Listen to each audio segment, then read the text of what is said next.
I just want to first explain to the public why I wasn't there, because I have a feeling um, they may have wondered why the Minister of Finance not there. Well, actually, the business summit coincided with the annual meeting of the World Bank and the IMF in Washington, D.C.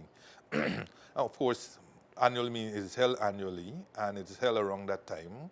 And it's perhaps the most important meeting in the economic financial circles, and it was settled well in advance, many years in advance.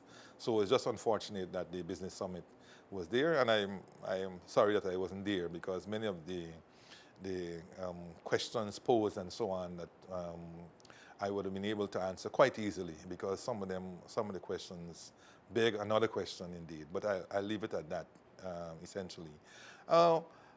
I want to say another thing, which is this. The government of Guyana commissioned a report from a three-person committee comprising of Dr. Odell, four persons, yeah, comprising Dr. Odell, who chaired the committee, Mr. Ram, Mr. Godfrey Stacia, who is now the Commissioner General, and Dr. Thomas Singh from the UG.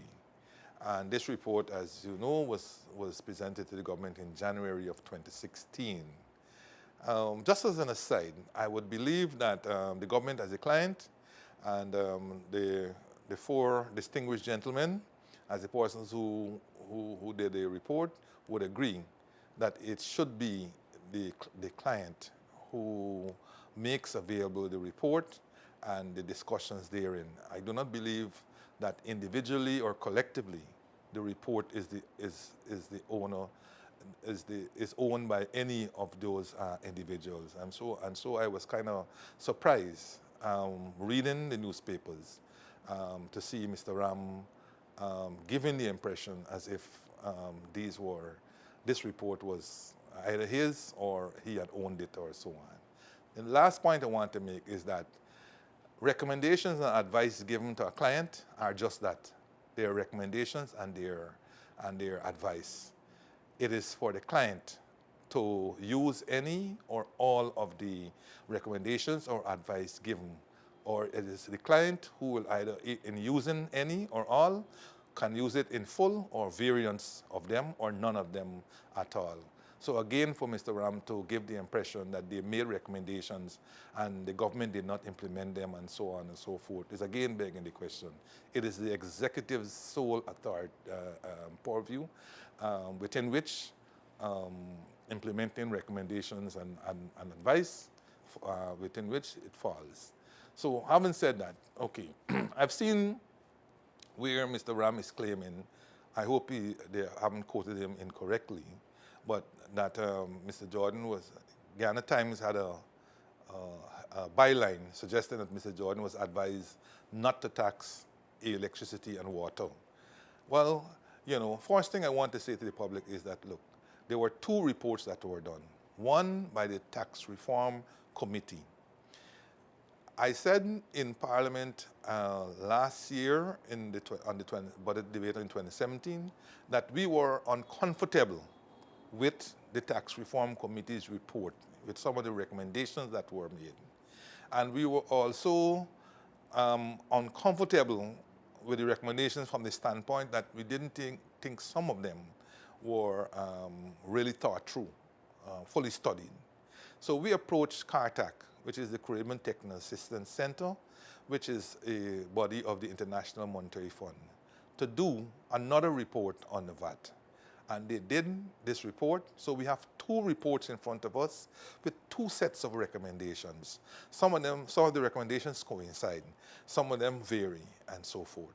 So when Mr. Ram sees that we didn't implement X or didn't implement Y, it's because we had two reports in front of us with varying sets of recommendations, and it was for us to determine which one we thought were economically feasible, financially feasible, politically feasible, socially implementable, and so on.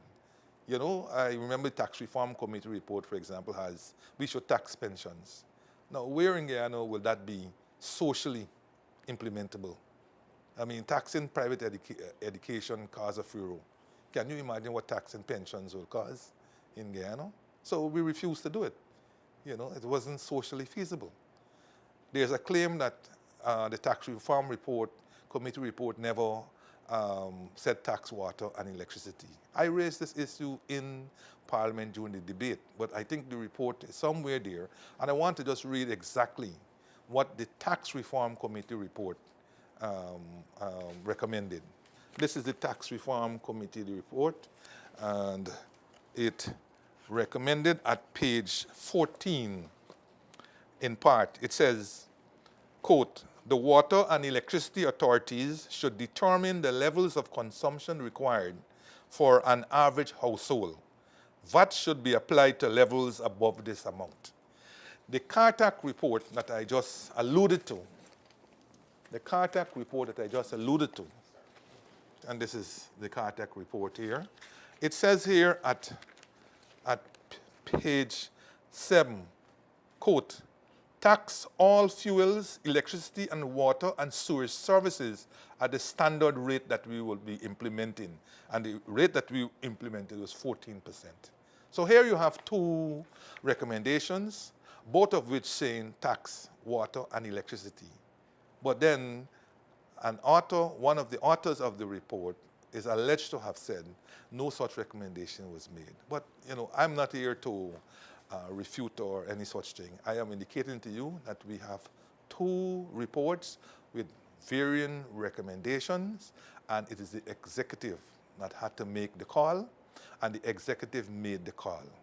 The other point I want to make is this, that recommendations are divided into short, medium, and long, right? Or year 1, year 2, year 3, and so on. I don't know whether, I can't remember offhand whether the Tax Reform Committee reports recommendations were developed into year 1, year 2, year 3, and so forth. But Mr. Ram gives the impression as if all of the recommendations that were made were meant to be immediately implemented. Okay, well, that is something that I regret if that is the way it came across with him, because again, it is for the executive to determine when these recommendations can be implemented, how fast, because we have one Guyana Revenue Authority who will be implementing all of these recommendations as we see fit, and also the car tax recommendations. So we would have made those recommendations in the 2017 budget, and we will look to see what other recommendation can be implemented. But at this stage, we have already said no new taxes. We will digest these from 2017, let them seep into the system, and then we will make an impact assessment of them. And beyond 2018, we will make adjustments as appropriate.